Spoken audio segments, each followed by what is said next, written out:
জন ডানের 3টা কবিতা বাকি আছে, দ্য সানরাইজিং, ভ্যালিডিকশন, ফরবিডিং মার্নিং, আর এটা হচ্ছে ক্যানোনাইজেশন। তো এই 3টা কবিতাই হচ্ছে তার প্রেমাশ্রিত কবিতা জন ডানের।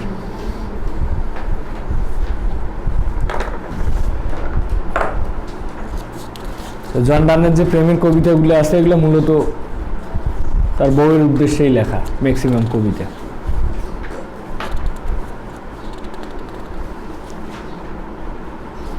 এর আগের 2টা কবিতা রিলিজিয়াস পয়েন্ট অফ ভিউতে লেখা ছিল, আর আজকের 3টা হচ্ছে প্রেমাশ্রিত কবিতা। তো 3টা কবিতা আমরা একটু দেখার চেষ্টা করব। আর প্রথমত দ্য সানরাইজিং দেখি। তো দ্য সানরাইজিং এই কবিতার মধ্যে জন ডান সূর্যকে তিরস্কার করে। সে হি সাইড দ্য সান বিকজ এই সূর্যটা কি সকালবেলা তাদেরকে ডিস্টার্ব করে। তো তাদেরকে বলতে আসলে জন ডান এবং এনি মুর। সকালে ঘুম থেকে ওঠার আগেই সূর্য কি করে, তার রুমের মধ্যে উকি দেয়। তো এই যে প্রেমিক প্রেমিকার নিভৃতে সময় কাটানোর যে বিষয়টা, এটাতে সূর্যের যে উকি ঝুঁকি, এটাতে জন ডান একটু বিরক্ত বোধ করে এবং তার ওয়াইফ সহ।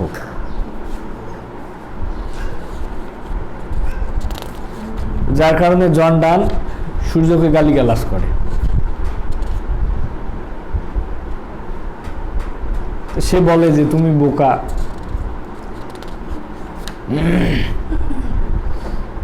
হট্টগোলকারী, অনধিকার চর্চাকারী। তোমার এই যে সূর্যরশ্মি, এটা আমাদের দিকে না ধরে তুমি দেখো পৃথিবীতে কোন কোন জায়গায় অনিয়ম হচ্ছে।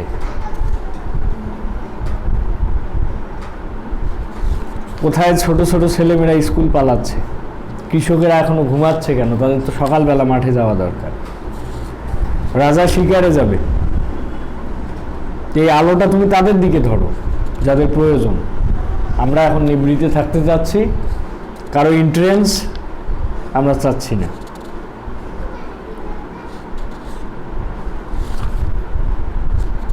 তো এইভাবে বলার পরে দ্বিতীয় স্ট্যাঞ্জায় সূর্যকে বলল যে তোমার যে রশ্মি,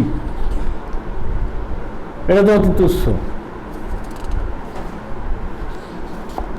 আমার প্রেয়সীর যে চোখের দৃষ্টি আছে, সেই দৃষ্টি যদি তোমার দিকে একবার পড়ে, তাহলে তোমার সব আলো কি হয়ে যাবে? বিলীন হয়ে যাবে। কিন্তু তোমার দিকে দেখতে যে সময়টা আমি হারিয়ে ফেলব, বা আমি চাই না এক পলক আমার প্রেমিকা তোমার দিকে তাকাক, আর আমি এক পলক তার তাকানোর থেকে বিরত হই। আমি চাই না। অতএব সময় আছে, তুমি এখান থেকে চলে যাও। তারপরে লাস্ট স্ট্যাঞ্জার দিকে সে বলল যে আসলে তোমার তো বয়স হয়ে গেছে, তোমার আর এখন এই প্রেমিক প্রেমিকার যে একান্তে থাকার বিষয়টা, এটাও আর দেখা যাবে না। তুমি বরং কি করো, যেখানে অন্যায়, যেখানে অনিয়ম এটা আছে, তুমি সেখানে বরঞ্চ দেখো। যত পাপ, যত অন্যায়, এগুলো সংগঠিত হয় কোন সময়? অন্ধকারে। তো এই জায়গাগুলোতে তুমি আলো ধরো, যাতে এই অন্যায়গুলো আর না হয় বা খারাপ কাজগুলো না হয়। তো এইভাবে সূর্যকে সে প্রথমে গালিগালাজ করলো, পরে সুন্দরভাবে বুঝাই দিল, উপদেশ দিল পুরা কবিতার মধ্যে। কবিতাটা আমরা একটু দেখি। বিজি ওল্ড ফুল, আনরুলি সান।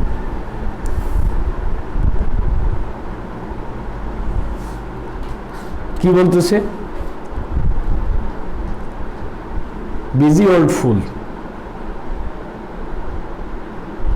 বিজি অনধিকার চর্চাকারী বা ব্যস্ত, অযথা সময় নষ্টকারী তুমি। ওল্ড বৃদ্ধ, ফুল মানে হচ্ছে বোকা বা নির্বোধ।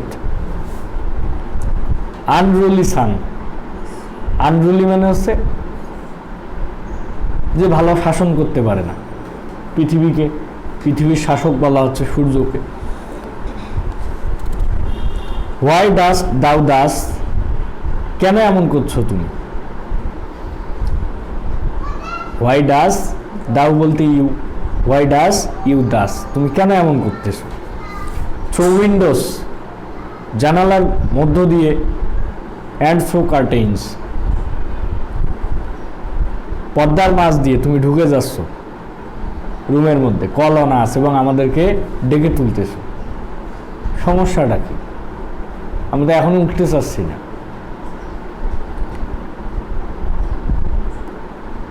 মাস টু দাই মোশনস, লাভার্স সিজন রান। মাস টু দাই মোশনস, তোমার যে গতি আছে তুমি কি মনে করো? লাভার্স সিজনস রান, তোমার গতির সাথে প্রেমিক প্রেমিকার যে গতি সেটা কি একসাথেই চলবে, না তুমি তাদেরকে নিয়ন্ত্রণ করবে? মানে ঘুম শেষ না গিয়েই তুমি জানলার মধ্যে চলিয়েছো, এটা কোনো কথা? তোমার টাইমে কি আমরা চলবো? প্রেমিক প্রেমিকার তো নিভৃতে একটা টাইম আছে।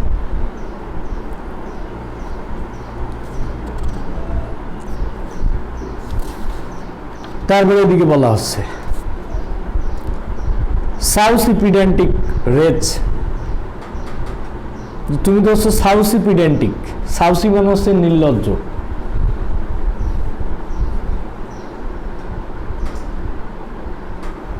পিডেন্টিক শব্দের অর্থ হচ্ছে হট্টগোলকারী।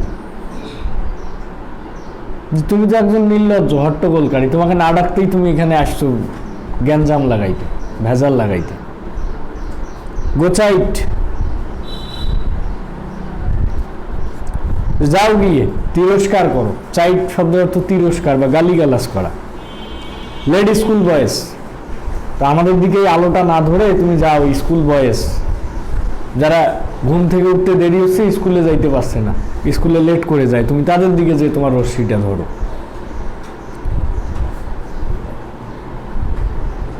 অ্যান্ড শাওয়ার প্রেন্টিসেস,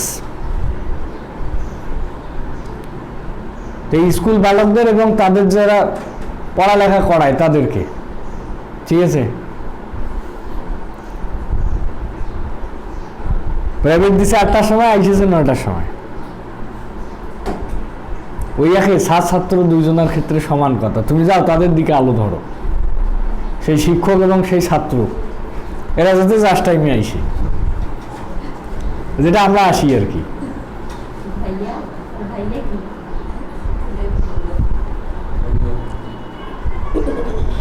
তারপরে go tell code handsman that king will write. Go যাও, টেল বলো, কোড হ্যান্ডসম্যান দ্যাট, তো হ্যান্ডসম্যান বলতে শিকারী। রাজদরবারে যে শিকারীরা থাকে তাদেরকে ডেকে তুলো যে, এবং বলো কিং উইল রাইট, রাজা যাবে শিকারে, রাজার জন্য সবকিছু রেডি করতে। Call country ants to harvest offices. Country ants বলতে এখানে ফার্মারদেরকে বোঝাচ্ছে, যে তুমি গিয়ে জাগায় দাও সেই সমস্ত ফসল সংগ্রহকারীকে বা কৃষককে, যাদের কি ফসল সংগ্রহে দেরি হয়ে যাচ্ছে। তুমি এদেরকে না জাগায় দিয়ে তুমি কাকে ডাকাডাকি করতেছো, অযথায় আমাদের এখানে এসে ভিড় করতেছো, ঝামেলা করতেছো। যাও তুমি এখানে না থেকে এই জায়গাগুলোতে তুমি যাও। তবে বলছে লাভ, ভালোবাসা, অল অ্যালাইক, অন্য অন্য সব কিছুর মতো। নো সিজন নোস, এর কোনো সময় মানে না, এর কোনো ঋতু নাই, এর কোনো মাস নাই, এর কোনো দিন নেই, এটা কোনো টাইম অনুযায়ী চলে না। নর ক্লেইম, তারপরে কি করলো, যে জানে না। ক্লেইম বলতে ক্লাইমেট, এমন কোনো দেশের আবহাওয়া, এটা বোঝে না। ভালোবাসা সব জায়গায় কি স্প্রিং সিজন নিয়ে আসে, এটাতে না শীত, না গ্রীষ্ম, না বর্ষা, এরকম কোনো ঋতু নাই ভালোবাসায়, যা আছে পুরোটাই বসন্ত। নর আওয়ার্স, ডেইস, মান্থস, এটা বোঝে না কোনো কি ঘন্টা, দিন এবং মাসের কথা। আর নির্দিষ্ট কোনো এগুলো নাই, গন্ডি নাই। Which are the rags of time, which are the wrecks of the time. আসলে এই যে ভালোবাসার কথা বলা হচ্ছে, এটা কি মহাকালের একটা অংশ বিশেষ। এই যে ঘন্টা, দিন, মাস, এগুলো মহাকালের অংশ বিশেষ, কিন্তু ভালোবাসাই মহাকালের ঊর্ধ্বে। এটার কোনো কাল নেই, নির্দিষ্ট সময় নেই। আর তুমি আসছো আমাদেরকে সময় বাধায় দিতে, সকাল 8টা বাজছে, জানলার ফাঁক দিয়ে তুমি ডাকাডাকি শুরু করে দিছো। 8টা কেন, 12, 13, 15টাও বাজে যাইতে পারে, কোনো বিষয় না। তারপরে বললো দাই বিমস, তোমার যে রশ্মি, সো রেভারেন্ট অ্যান্ড স্ট্রং, আমি জানি এটা খুব উজ্জ্বল এবং এটা খুব শক্তিশালী। হোয়াই শুডেস্ট দাউ থিঙ্ক, তাই বলে তুমি কি মনে করো? নিজের এই যে উজ্জ্বল রশ্মি আর এটা যে শক্তিশালী পাওয়ার, এটাতে কি তুমি মানে খুব বেশি গর্ববোধ করতেছো? I could eclipse and could them with a wink. আমি যদি চাই, আমি সূর্যের মধ্যে সূর্যগ্রহণ এনে দিতে পারি। বুঝছেন তো, জন ডান এটা হুমকি দিচ্ছে যে আমি যদি চাই তোর এই সূর্যের আলো আমি বন্ধ করি। সূর্যগ্রহণ হলে কি হয়, দিনের বেলায় অন্ধকার হয়ে যায় না? আমি কিন্তু সূর্যগ্রহণ আমি দিতে পারবো এবং তোমাকে কি একদম ডুবিয়ে দিতে পারবো, উইঙ্ক, নিমজ্জিত করে দিতে পারবো। But that I would not lose her sight so long. যে আমার প্রেমিকা যদি একবার তোমার দিকে তাকায়, আমি যদি বলে কয়ে একবার তোমার দিকে খালি তাকাইতে বলি, তাহলে তোমার ওখানে সূর্যগ্রহণ লেগে যাবে, তুমি নিমজ্জিত থেকে যাবে তার যে চোখের রশ্মি আছে সেই রশ্মির কাছে। অতএব তোমার দিকে তাকিয়ে আমি চাই না আমি আমার প্রেমিকার থেকে এক পলক দূরে থাকি। এই জন্য আমি তাকে তোমার দিকে তাকাইতে বলবো না, তোমার এই সর্বনাশটা করব না, কারণ আমার ভালোবাসা কখনো কারো ক্ষতি করবে এটা আমি চাই না। তো যাই হোক, তুমিও আমাদের এই ব্যাপারটাতে নাক গলাও না, তুমি যেমনি আসছো আমি এখান থেকেই চলে যাও। If her eyes have not blinded thine, তার চোখের যে রশ্মি আছে এটা যদি তোমাকে অন্ধ করে না দেয়, look and tomorrow late tell me, তাহলে তুমি সেটা আমাকে বলিও, দেখে নিও, এবং যদি না করে অন্ধ তাহলে এটা বলিও। whether both the Indians of spice and mine be where thou leftst them or lie here with me.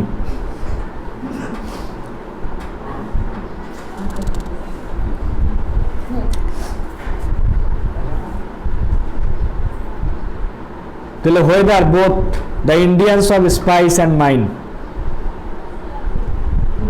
the Indians of spice, spice বলতে মশলা, আমাদের ভারতবর্ষে বিশেষ করে যে মশলার আবাদ এটা বেশি হয়। তো এখানে বলতেছে যে সুগন্ধি এবং খনি, এই দুইটার যে দ্বীপপুঞ্জ আছে এই দুইটা কোথায়? be where thou leftst them, যেখানে তাদেরকে কি গতকাল আমরা রেখে এসেছিলাম। or lie here with me, নাকি আজ তারা আমার বিছানায় শুয়ে আছে। আসলে এই যে বিষয়টা, এটার মধ্য দিয়ে তার প্রেমিক প্রেমিকার যে অবস্থানটা,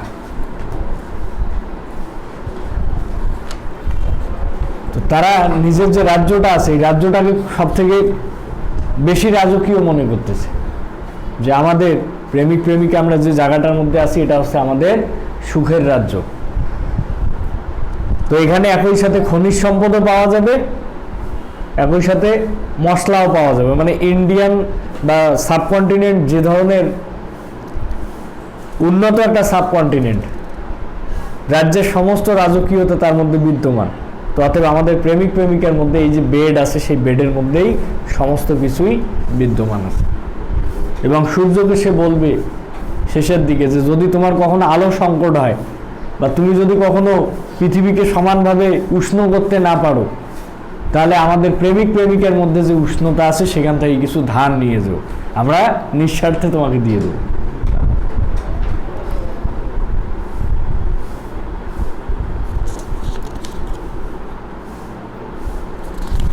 তারপরে দেখো, ask for those kings whom thou sawest yesterday, and thou shalt hear all here in one dead lay.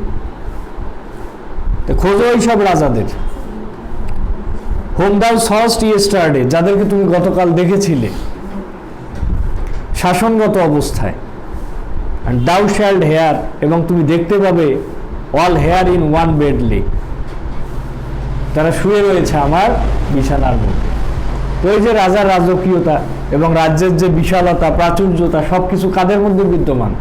জন ডান এবং তার প্রেমিকার মধ্যে বিদ্যমান। তারা যে জায়গাটায় অবস্থান করতেছে এই জায়গায় কি সুখের কোনো অভাব নেই, ঠিক আছে। রাজার ভালো শাসন বলতে বোঝাচ্ছে রাজা কি মহাসুখে তার রাজ্য শাসন করতেছে, আর তার রাজ্যটা প্রাচুর্যতায় ভরা, এটা কোনো অভাব নেই তাদের এই কক্ষের মধ্যে।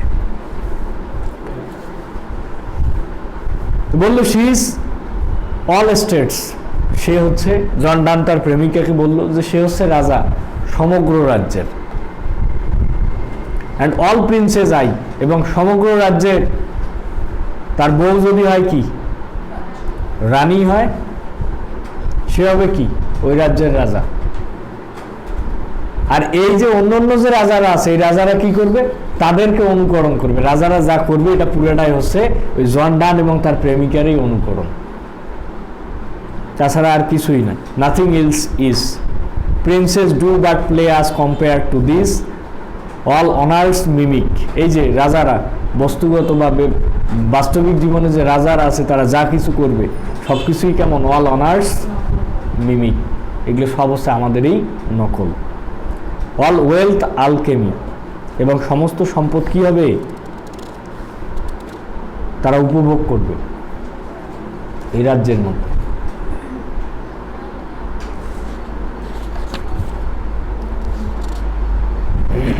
তারপরে বলছে thou sun art half as happy as we. হে সূর্য, তুমি আমাদের মতো সুখী নও। মানে এখানে কি প্রথম অবস্থায় সূর্য যে ইন্টারফেয়ার করলো তাদের বিষয়টাতে, এইটা বললো সূর্য কোথায় কোথায় যাওয়া লাগবে তাকে সেটা বলে দিল। সেকেন্ড স্ট্যান্জার মধ্যে তার প্রেমিক প্রেমিকা যে পৃথিবীর সব কিছুর থেকে তাদের যে অবস্থানটা এটা শ্রেষ্ঠ এইটা বোঝাইল,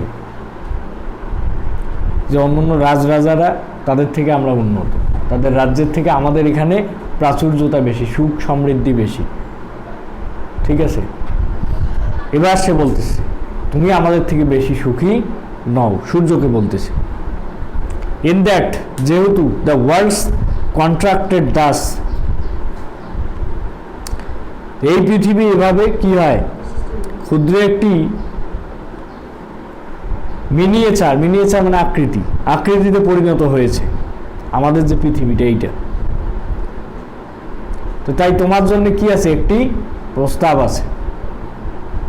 দ্য ওয়ার্ল্ডস কন্ট্রাক্টেড ডাস, এই পৃথিবীর জন্য আমাদের একটি কন্ট্রাক্ট আছে বা প্রস্তাব আছে, দেখো আমি এখন সেটা দেই তোমার পছন্দ হয় কিনা।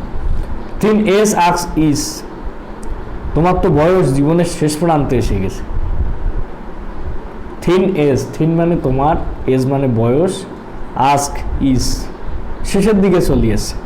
অ্যান্ড সিন্স,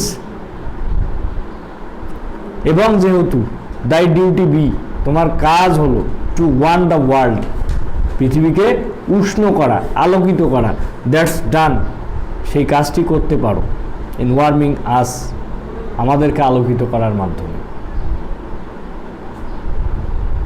মানে কি?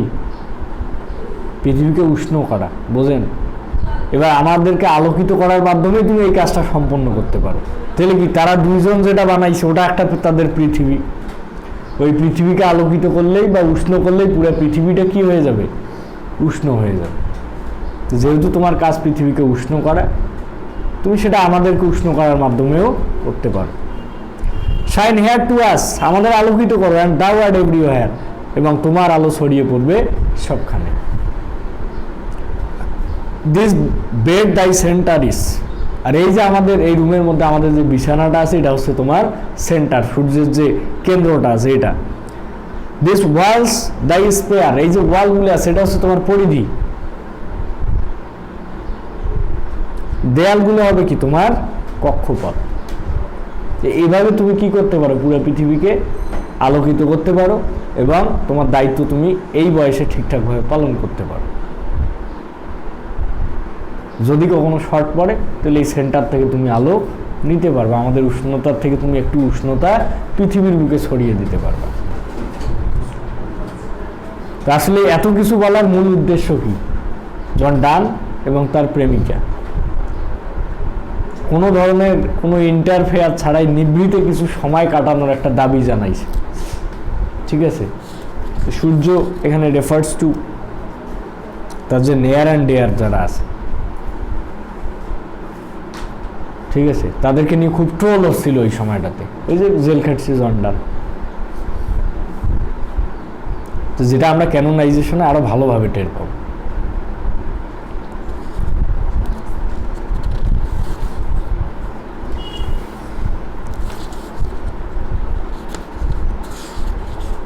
এটা কি বোঝা গেছে? বুঝছো? হালকা না ভারী? ভালোই বুঝ, কোনো কথা নাই। আর প্রেমের কবিতা তো মন যা চাইছে হয় তাই বলি উপমা দিছে।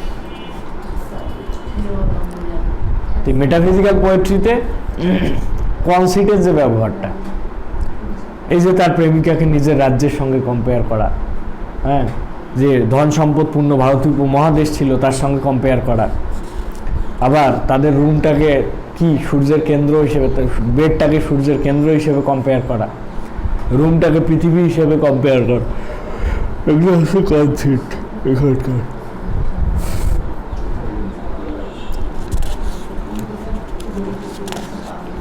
তারপরে আমরা এই ভ্যালিডিকশন ফরবিডিং মর্নিং দেখি।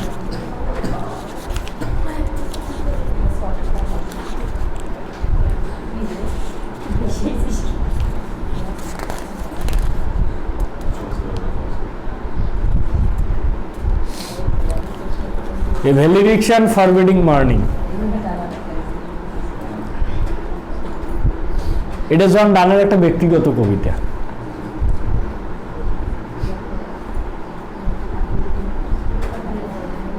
তো জন ডানের জীবনে ঘটে যাওয়া একটা কাহিনীকে নিয়ে এই কবিতা। এই ঘটনাটাকেই কেন্দ্র করে মূলত এই কবিতা লেখা। 1611 সালে জন ডান সাময়িক সময়ের জন্য ফ্রান্সে যাবে। তো সে যখন ফ্রান্সে যাচ্ছিল তার বউকে একা বাসায় রেখে, তার বউ কি ব্যাপক কান্নাকাটি করতেছিল। তো এই সময়টাতে তার বউকে সান্ত্বনা দেওয়ার উদ্দেশ্যে সেই কবিতাটা লিখছে যে খবরদার তুমি এভাবে কান্নাকাটি করো না, তুমি যদি এভাবে কান্নাকাটি করো তাহলে আমাদের ভালোবাসাকে মানুষজন তাচ্ছিল্য করবে, খারাপ ভাববে যে আমরা হয়তো বা ফিজিক্যালি ডিটাচড হয়ে যাচ্ছি, এই জন্যেই তুমি বেশি কান্নাকাটি করতেছো। সমস্যা নাই, আমরা হচ্ছে কিসের মতো, 2 feet অফ কম্পাস বা টুইন কম্পাসের মতো। কম্পাস হচ্ছে কেমন, বৃত্ত যখন আর্ট করা হয় 1 ফুট ফিক্স থাকে আর একটা মুভিং হয়, ঘোরে। তো সে বললো তুমি হচ্ছে ফিক্স ফুট আর আমি হচ্ছে মুভিং ফুটটা। আমার কাজ হচ্ছে কি, আমি জীবিকার তাগিদে বাড়ির থেকে বাড়ির বাইরে যাব, বাইরে যে আমার কাজকর্ম মানে কি বৃত্ত অঙ্কন করা, এটা হচ্ছে তার কাজকর্ম। এটা শেষ হইলে কম্পাসটাকে আবার আমরা গুটিয়ে রাখি না, আমি আবার আমার আগের জায়গায় ফেরত আসবো। তুমি চিন্তা করো না, আমি ঠিক সময়ে চলে আসবো।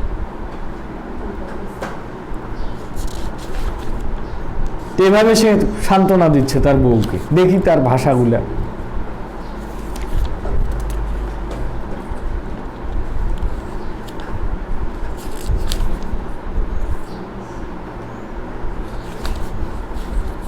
As virtuous men pass mildly away. As virtuous men. যে জ্ঞানী লোকেদের মতো বা জ্ঞানী লোকেরা কি করে, pass mildly away. Pass away মানে কি? পাস অ্যাওয়ে মিনস ডাই, মারা যাওয়া। তারা মারা যায় মাইল্ডলি, খুব নম্রভাবে। and whisper to their souls,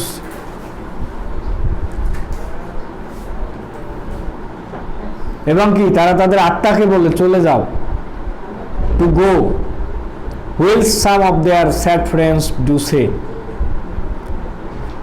সেই সময় কি তখন তার কিছু অনুসারীরা বা বন্ধু বান্ধবরা বলে the breath goes now। কেউ কেউ বলে যে নিঃশ্বাস গেছে, এখনই মারা যাচ্ছে, মারা গেছে। আবার কেউ কেউ বলে and some say no, কেউ কেউ বলে যে না এখনো মারা যায়নি। বিষয়টা বোঝায় বলি, ধরো যে কোনো এক মহান ব্যক্তি মৃত্যু শয্যায় আছে, তো সেই মহান ব্যক্তি মানে নিঃশ্বাস যায় যায় অবস্থা, এই সময়টাতে ঠিক বোঝা যাচ্ছে না যে সে মারা গেছে কিনা। তার যে এই যে সশব্দে চলে যাওয়া, কোনো রকমের কোনো সিমটম ছাড়াই, সবাই আছে তার মধ্যে থেকে তার নিঃশ্বাসটা বের হয়ে যাচ্ছে, বুঝতে পারলো না যে বের হয়ে গেছে, মারা গেছে সে। কিন্তু তারপরেও কেউ কেউ বলতেছে যে না সে মারা গেছে, আবার কেউ কেউ বলতেছে যে না এখনো সে মারা যায়নি। কারণ তার মারা যাওয়ার সময় যে ধরনের আর্তনাদ বা একটু মুভমেন্ট থাকবে সেরকম কোনো মুভমেন্ট ছিল না। তো এটা কার সময় হবে? এটা মহান ব্যক্তিদের ক্ষেত্রে বুঝিনীয় বিষয়টা। যত ব্যক্তির ক্যারেক্টারিস্টিক্স যত জঘন্য হবে, তার মৃত্যুটা তত বেশি কষ্টদায়ক হবে। অতএব এই মহান ব্যক্তিরা যখন মারা যাবে তখন কি খুবই শান্তিপূর্ণ একটা মৃত্যু হবে তার। যদি সে আল্লাহর কাছে অতি পছন্দনীয় ব্যক্তি হয়, তাহলে তার মৃত্যুটা কেমন হবে? খুবই ভালো মৃত্যু হবে। বুঝতেই পারবে না যে কেউ কেউ মানে বলবে যে সে মারা গেছে, আবার কেউ কেউ বলবে যে না সে এখনো মারা যায়নি, বোঝার অবকাশ থাকবে না। So let us melt. John Donne বলতেছি কি, এটা কেন বলতেছে বোঝেন নাই? সে যে বাসার থেকে বের হয়ে যাবে, তার বউ যাতে এইরকম চিল্লাচিল্লি না করে, কাউকে বুঝতে না দেয়, এবার সে যাতে এভাবে শোক বা অনুতাপ না করে। সশব্দে চলে যাওয়া, বুঝছো? নীরবে চলে যাবে, আবার চলে আসবে। মানুষকে বুঝতে দেওয়া যাবে না যে জন ডান চলে গেছে, এই জন্য তার বউ কাঁদতে কাঁদতে অজ্ঞান হয়ে গেছে। মানে কেমন দেখা যায়? জন ডান বলছে যে এটা আমাদের প্রেমের একটা অপমান, এটা বলা যাবে না, মানুষজন আজে বাজে কথা বলবে। অতএব ঠিক এই মহৎ লোকেরা যেভাবে মারা যায় নিঃশব্দে, আমরাও এইরকম নিঃশব্দে থাকবো। ভিতরে আমাদের কষ্ট টানান পোড়ান থাকবে আমাদের অনুপস্থিতির কারণে, কিন্তু এটা আমরা বাইরে এভাবে এক্সপোজ করব না, যেটা আমাদের কি সম্পর্কের জন্যে ভালো কিছু বয়ে আনবে না, খারাপ কিছু বয়ে আনবে। So let us melt. সুতরাং আমাদের আলাদা হওয়া উচিত, অ্যান্ড মেক নো নয়েজ, এবং এটাতে কোনো ঝামেলা করা উচিত নয়, গোলমাল করা উচিত নয়। No tears, no tear floods. এটা কি কান্নাকাটি করে বন্যা নিয়ে আসা যাবে না। আমি যে চলে যাচ্ছি এই জন্য কি তোমার বেশি কান্নাকাটি করা যাবে না। নট সাই টেম্পেস্ট মুভ, অথবা কি নিয়ে আসা যাবে না কোনো দীর্ঘশ্বাস। It were প্রোফেনেশন of our Joyce, এটা হবে কি আমাদের আনন্দের অপমান। প্রোফেনেশন মানে হচ্ছে অপমান বা অবমাননা। To tell the laity our love, এই যে তুমি যে কান্নাকাটি করবা, এটি তখন কি হয়ে যাবে? আমাদের ভালোবাসাটা সবার মধ্যে জাহির হয়ে যাবে, মানে সবার মধ্যে কি একটা জানান দিবে। যখন এই বয়সে এসে আমাদের ভালোবাসার এই লেভেলটা মানুষজন জানবে, তখন কি মানুষজন আমাদেরকে তিরস্কার করবে, এই বুড়া বয়সে ভীমরতি, সেইভাবে বলবে। অতএব এটা বাইরে এভাবে এক্সপোজ করার দরকার নাই এনিমোর। আমি রিকোয়েস্ট করি, আমি যাচ্ছি, অল্প কয়েকদিনের মধ্যে আমি চলে আসবো। তারপরে দেখো, moving of the earth brings harms and fears. Moving of the earth মানে হচ্ছে ভূমিকম্প, পৃথিবীর নড়াচড়া করা। তা পৃথিবী কখন নড়ে? ভূমিকম্পের সময়। ব্রিংস হার্মস অ্যান্ড ফেয়ার্স, এটা কি বয়ে আনে? ক্ষতি বয়ে আনে এবং ভয়াবহতা আছে এটার।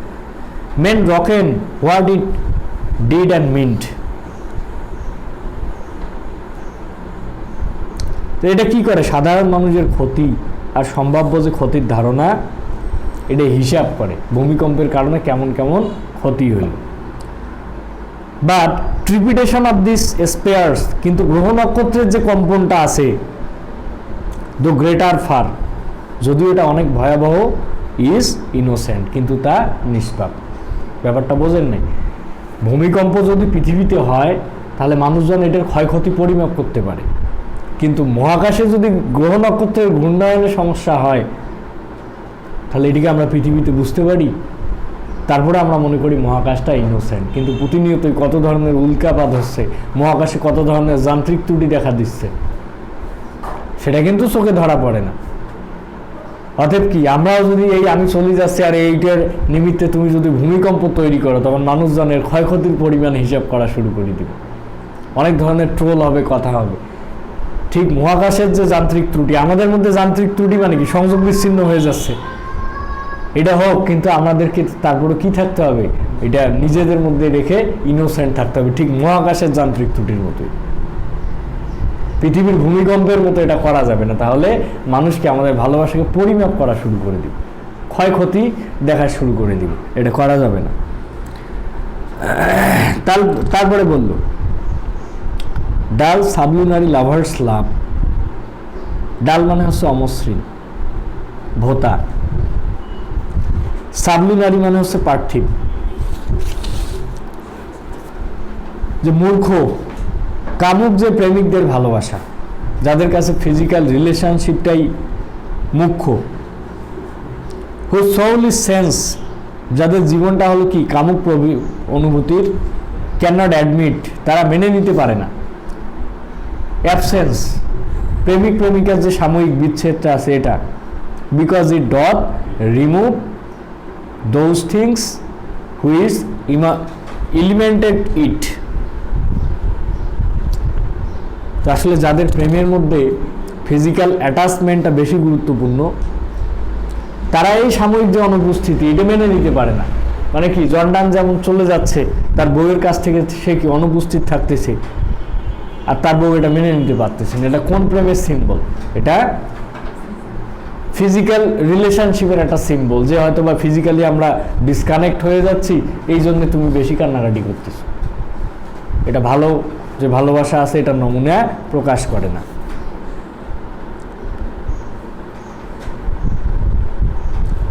তো দোজ থিংস, এই যে তুমি যা করতেছো, এই যে উপাদানগুলো বা এই যে নমুনাগুলা, হুইজ এলিমেন্টেড, যেগুলো তৈরি করেছিল বা এটা ছিল এই কামুক প্রেমিকদের মধ্যে। তারপরে but we B A love so much refined that our selves know not what it is, enter assured of that mind, careless eyes, lips and hands to miss. সে বলতেছে বাট উই বি এ লাভ, কিন্তু আমরা এমন একটা ভালোবাসার মধ্যে আছি বা এমন একটা ভালোবাসা দ্বারা আবদ্ধ আছি, সো মাচ রিফাইন্ড, যেটা খুবই পবিত্র, that ourselves know not what it is, যে আমরা নিজেরাই জানি না কেমন এটি বা কিভাবে এই ভালোবাসার সৃষ্টি, এত পবিত্র ভালোবাসা। Inter assured of the mind, যেটা কি মনের পারস্পরিক বিশ্বাস এবং নির্ভরশীলতায় তৈরি আমাদের ভালোবাসা। কেয়ারলেস, খুবই অবচেতন। Eyes, lips and hands to miss, চোখ, ঠোঁট ও তার হাতের স্পর্শ পাবার অভাববোধ থেকে, এটা একদম মুক্ত আমাদের ভালোবাসা। মানে কি, আমাদের ভালোবাসাটা কি ফিজিক্যাল অ্যাটাচমেন্ট থেকে একদম দূরে। আমাদের যে কানেকশন এটা হচ্ছে মাইন্ডের কানেকশন। তাহলে মোটামুটি একটা প্লাটোনিক লাভের কনসেপশন এই স্ট্যান্জার মধ্যে দেওয়া হচ্ছে, জর্ডান দিচ্ছে। তারপরে বলল our two souls therefore which are one, আমাদের দুইটা আত্মা তো কি আলাদা? আলাদা না, এটা কিন্তু এক, one, which are one. Though I must go, যদিও বা আমি যাব বা আমাকে যেতে হবে, endure not yet A bench but an expansion. তো যদিও আমাকে যেতে হবে, এন্ডিওর নট ইয়েট, তার মানে এই নয় যে এ ব্রেথ বার্ডেন এক্সপানশন, যে এটা আমাদের সম্পর্কের মধ্যে একটা বড় ফাটল অথবা কি একটি বিশাল বিস্তৃতি একটা ব্যবধান তৈরি করবে। লাইক গোল টু এইরি থিকনেস বিট, তো এই যে আমাদের মধ্যে যে গ্যাপটা, এটা কি তৈরি করবে? ঠিক একটা স্বর্ণকে পিটিয়ে কোষ্ঠী পাথর দিয়ে ঘষে যেমন এটা বিশুদ্ধ করা হয়, পুড়িয়ে খাঁটি করা হয়, তো তোমার আর আমার মধ্যে এই যে ব্যবধানটা, খানিক ব্যবধানটা, এটা আমাদেরকে বুঝতে সাহায্য করবে যে আমাদের ভালোবাসার গভীরতাটা কত। ঠিক আছে, তারপরে if they be two they are two so as stiff twin compasses are two. তো ইফ দে বি টু, তারা যদি কয়জন হয়? দুইজন হয়। দে আর টু সো, দুইজন দুইজন মিলে কি করবে? একটা পৃথিবী, আবার তাদের দুইজনের একটা একটা করে আলাদা দুইটা পৃথিবী। As stiff twin compasses are two, এবং কি এই যে টুইন কম্পাস, কাটা পেন্সিল কম্পাস, এর কয়টা বাহু থাকে? দুইটা বাহু। যদিও তারা দুইজন, কিন্তু আবদ্ধ থাকে কিসের মধ্যে? একটা বিষয়ের মধ্যে। কম্পাসটা তার দুইটা বাহু কি একটা পরিমাপকের দ্বারা আবদ্ধ থাকে এইরকম। যদিও বা কম্পাসের দুইটা বাহু, আমরাও দুইজন, ঠিক আছে, কিন্তু আমাদের সম্পর্কটা ঠিক কম্পাসের মতোই। যেমন 1 ফুট ছাড়া আর 1 ফুট চলতে পারে না, একটা হচ্ছে ফিক্সড ফুট আর একটা হচ্ছে মুভিং ফুট। তা সে বললো ফিক্সড ফুটটা হচ্ছে তুমি, আর মুভিং ফুটটা হচ্ছে আমি। তাহলে এই যে fixed foot are moving foot, এটা কি করতেছে? বৃত্ত অঙ্কন করতেছে, মানে কি চতুর্দিকে ঘুরতেছে। তাহলে বিলাবিটকে সেন্টার রাউন্ড করে যত কাজকর্ম, এটা হবে লাভারের।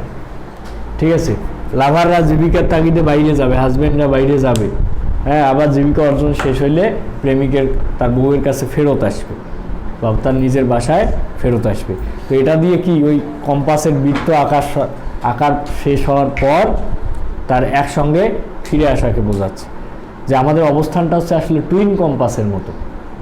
কম্পাসের কি কাজ শেষ, আবার কি 2 ফিট একসঙ্গে হয়ে যাবে, আবার আমারও বাইরে ঘোরাফেরা শেষ হয়ে যাবে, আমার জীবিকা অর্জন শেষ হবে, আমি আবার তোমার কাছে ফেরত আসবো। অতএব আমার যত কাজকর্ম এগুলো কাকে সেন্টার রাউন্ড করবে? তোমাকে সেন্টার রাউন্ড করবে। অতএব এটাতে এত টেনশনের কোনো বিষয় না। Thy soul the fixed foot and makes no show to move but doth if the other do. তো বলা হচ্ছে কি, দাই সোল দ্য ফিক্সড ফুট, তোমার যে সত্তা এটা হবে স্থির বাহুটি, মেক্স নো শো, যা দেখা যায় না সরতে, মানে কি এটা একটা নির্দিষ্ট জায়গায় অবস্থান করবে, টু মুভ ঘুরার নিমিত্তে, বাট ডট কিন্তু ঘুরবে, কায় ইফ দ্য আদার ডু, অন্য যে ফিটটি আছে এটি ঘুরবে, আর এটি হচ্ছে আমি। and though it in the center seat, yet when the other part doth run, it lines and hearkens after it and grows erect as the comes home. বললো কি,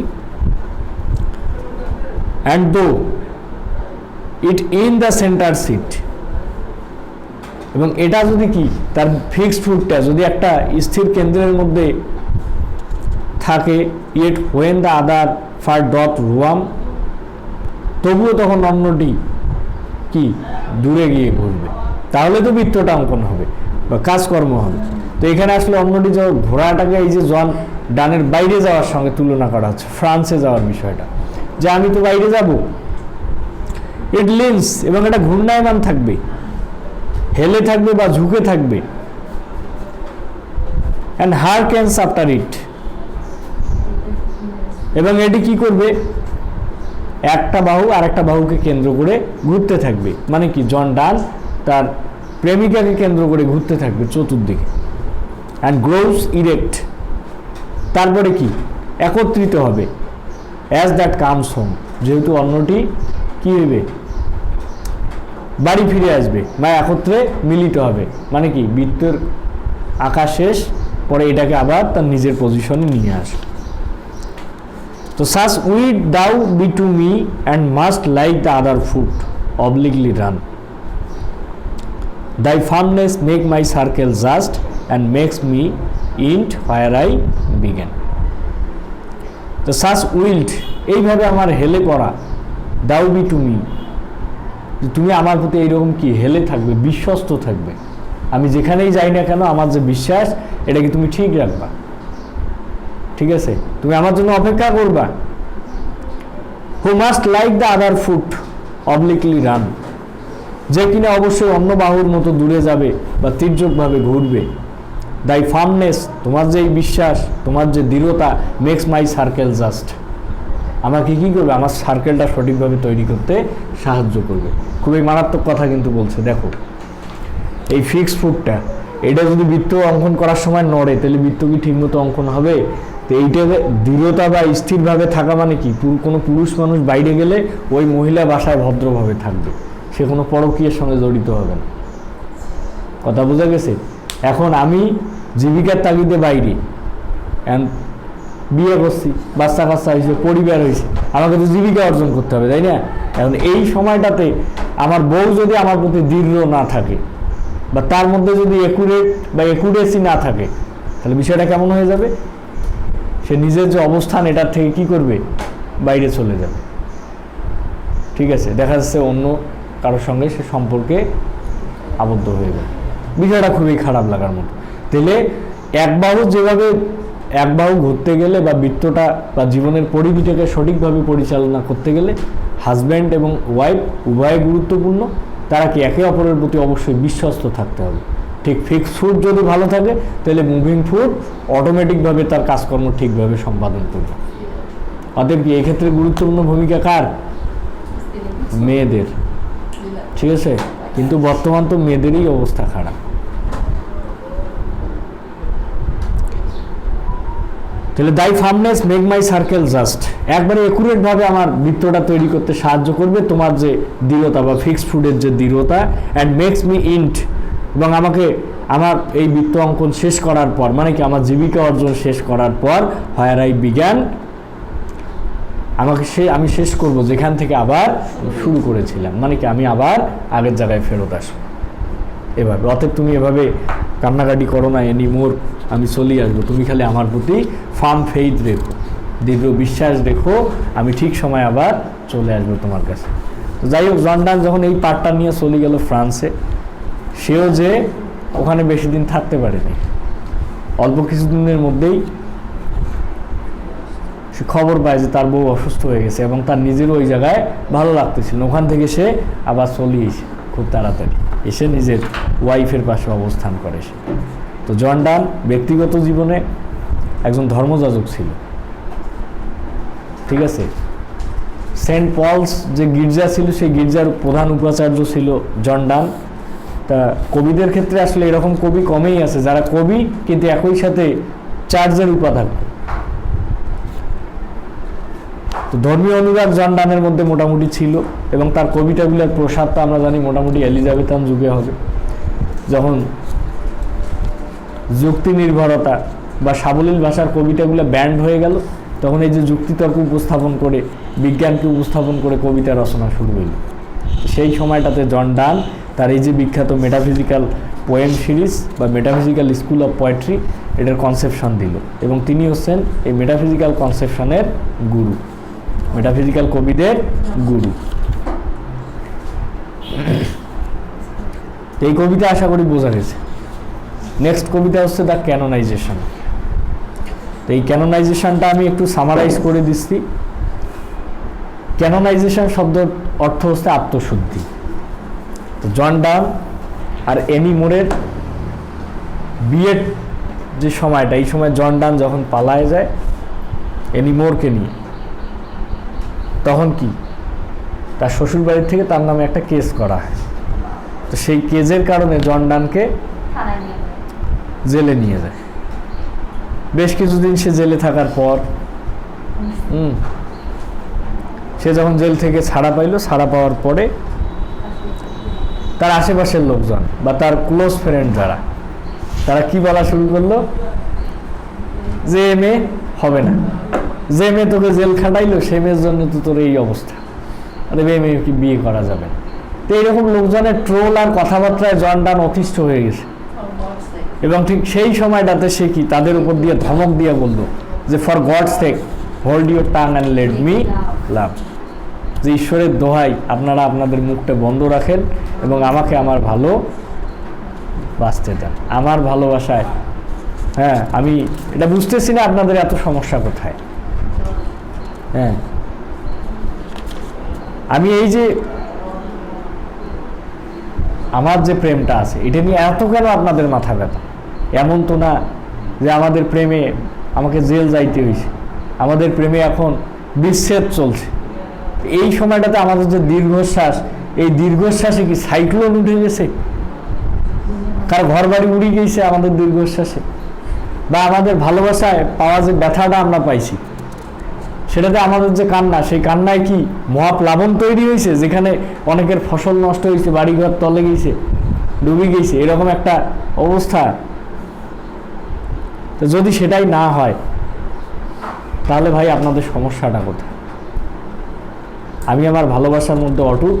আমি এই যে গ্রহ অনুসন্ধানকারী যারা আছে, নক্ষত্র অনুসন্ধানকারী যারা আছে, পৃথিবীতে যে যে সম্প্রদায়, যে যে গোত্র আছে, যে যে মহাদেশের লোকজন আছে, তারা স্বাধীনভাবে নিজের কাজটা করুক না কেন? আর আমি একটু আমার প্রেমিকাকে নিয়ে নিভৃতে আসি, আপনাদের চোখে এটা লাগতেছে কেন? সহ্য হচ্ছে না কেন? কিসের কারণে? ভাই আপনারা আপনাদেরকে সংশোধন করেন, আমি আমার বিষয়টা দেখতেছি। আপনারা যাতে নেক্সটে আমার প্রেমিকাকে নিয়ে বা আমাকে নিয়ে এই ধরনের কোনো কমেন্টস না করেন। আমি নিভৃতে তাকে নিয়ে আমার জীবনটা গুছাইতে চাই। অতএব আপনারা এখানে যদি ইন্টারফেয়ার না করেন তাহলে আমি খুব খুশি হব। ঠিক আছে? তো এইভাবে জন ডান তাদের আত্মশুদ্ধি এবং নিজের আত্মশুদ্ধির মধ্যে কবিতাটা শেষ করবেন।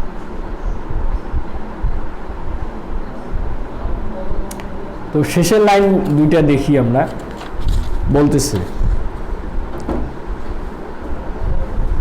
into the glasses of your eyes so made such mirrors and such spice that they did all to you epitomize countries, towns, courts beg from above a pattern of your love. শেষে বলা হচ্ছে কি, যে সব কিছুই দৃষ্টিগোচর, সকল দেশ, শহর আর রাজ্য, হ্যাঁ, সব কিছুই দৃষ্টিগোচর আমাদের। আমি করুণা এবং প্রার্থনা জানাবো যে আপনাদের মতো ভালোবাসা বা আপনাদের যে যে পক্ষে যার যেরকম ভালোবাসা আছে তারা ভাই সেই লেভেলে থাকেন। আর আমাকে আমার এই যে মানে আপনাদের চোখে আমার যে খারাপ ভালোবাসা, এটা নিয়ে আমাকে থাকতে দেন। আমি আসলে আমার ওয়াইফকে নিয়ে খুব ভালো আছি, সুখে আছি, এটা নিয়ে আপনাদের কথা না বললেও চলবে। আপনারা নিজেদের চিন্তা করেন, ওয়াইল ইওর ওন মেসিং, যে যে পজিশনে আছেন সেই পজিশন থেকে বেটারমেন্ট করার চেষ্টা করেন। আমাকে নিয়ে ভেবে আপনাদের কোনো লাভ নেই, আমি আমার মতোই বেটার আছি। তো যাই হোক, for gods sake hold your tongue and let me লাভ, খুবই স্ট্রাইকিং দুইটা লাইন। বিভিন্ন কম্পিটিটিভ এক্সামে এই দুইটা লাইন আসতে দেখা যায়, অতএব এই দুইটা লাইন আমরা মনে রাখবো। তো এইভাবে মানুষের আত্মশুদ্ধি ঘটানোর একটা যে প্রসেসটা, তো আসলে এই কবিতার মধ্যে মেসেজ কি আমাদের জন্যে? যে নিজের দিকে আগে তাকাইতে হবে, আগে নিজের সমালোচনা করতে হবে, করার পরে মানুষের দোষ ত্রুটি ধরতে হবে। ঠিক আছে? আগে আত্মশুদ্ধি দরকার, তারপর আমাকে আত্মশুদ্ধি করার মধ্য দিয়ে অন্যের আত্মশুদ্ধিতে আমরা অবদান রাখবো। যতক্ষণ নিজের মধ্যে কোনো গুণাবলী বহিঃপ্রকাশ আমরা ঘটাইতে পারবো না, ওই গুণাবলী সম্পর্কিত অন্য কাউকে উপদেশ দেয়া যাবে না। তুমি নিজে যা করো না তা মানুষকে উপদেশ দেয়া যাবে না। অতএব আগে নিজের কথাটা ভাবো, তারপর অন্যকে নিয়ে মাথা ব্যথা দেখো। এই হচ্ছে এই কবিতার মূল বিষয়বস্তু। তো এই হচ্ছে জন ডানের মোটামুটি 3টি কবিতা, যেটা প্রেম আশ্রিত কবিতা, এবং আজকে থেকেই শেষ হচ্ছে 16 and 17 সেঞ্চুরি পোয়েট্রি।